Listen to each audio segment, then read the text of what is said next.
এই যে প্রিয় দর্শক, এই যে এখনই মাত্র একটি ডিম আমি ভেঙে দিয়েছিলাম, বাচ্চাটা বের হয়ে গেছে, অলরেডি লাফালাফি করতেছে মায়ের ঘুমের নিচে।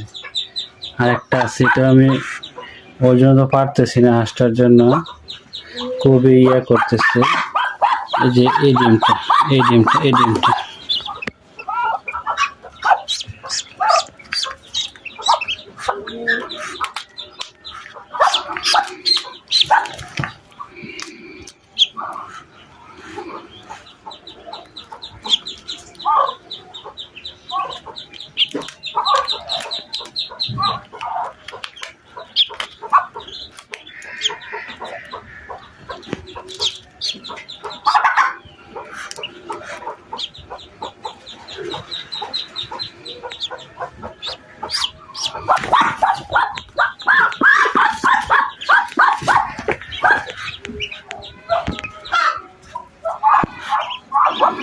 মায়ের ভালোবাসা আসলে তো দেখেন বন্ধুরা।